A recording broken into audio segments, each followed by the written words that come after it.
হরমুজে এবার নতুন করে টেনশন শুরু। আপনাদেরকে জানিয়ে রাখি এই মুহূর্তে যে খবর আসছে আমাদের কাছে, হরমুজের প্রহরী এবার আমেরিকা, সেখানে জাহাজ গেলেই দিতে হবে কর, এই খবর পাওয়া যাচ্ছে। সমস্যা হচ্ছে যে যতক্ষণ না ইরান এবং মার্কিন যুক্তরাষ্ট্রের মধ্যে, এবং ইরান খুব স্পষ্ট বলে দিয়েছে, একদম স্পষ্ট, আপনাদের যদি বিবৃতি দেখেন, যে যুদ্ধের আগের হরমুজ এবং যুদ্ধের পরের হরমুজ কিন্তু এক থাকবে না।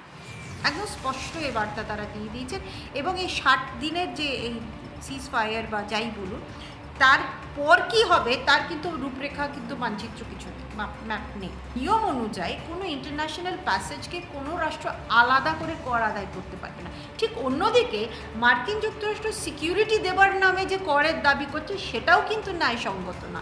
কাজে দুটো রাষ্ট্রই কিন্তু এই পরিস্থিতিটাকে এক্সপ্লয়েট করছে, যুদ্ধটাকে এগিয়ে নিয়ে যাচ্ছে, এবং মার্কিন যুক্তরাষ্ট্রের আতর্কিত এই হামলাটা আরও বেশি প্রভোগ করেছে। যারা এখানে চাকরি করছে, তারা তাদের রুজি রোজগার, তারা মার্চেন্ট নেভি হয়ে কাজ করছে, সেইখানে এই ধরনের পরিস্থিতির তারা সম্মুখীন হবেন। এবং হরমুজের অনিশ্চয়তা যদি আমরা একটা কোনো সমাধান বের করতে না পারে আন্তর্জাতিক সমাজ, হ্যাঁ, আন্তর্জাতিক যারা আমাদের স্টেটসম্যানরা আছে, তাহলে কিন্তু এই সমস্যা আরও বেশি দীর্ঘায়িত হবে, আরও জটিল হবে, আরও অনিশ্চিত হবে।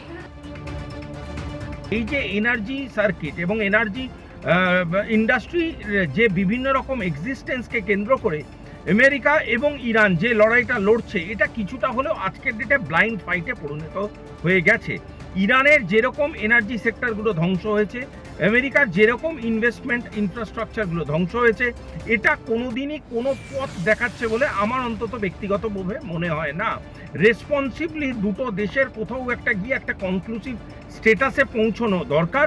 Otherwise the day is not far যখন গোটা বিশ্বের থেকে এই জিনিসটা যেভাবে সাফারিং জোনে কনভার্ট হচ্ছে, গোটা বিশ্ব এখানে ইন্ডালজ হতে চাইবে। কোথাও গিয়ে আমার মনে হচ্ছে যে আমেরিকা সেটাই চাইছে যে বিশ্বের বিভিন্ন স্তর থেকে এটা নিয়ে আলোচনা শুরু হোক, যাতে আমেরিকা তার পলিটিক্যাল রিলেভেন্সটা ফিরে পাক।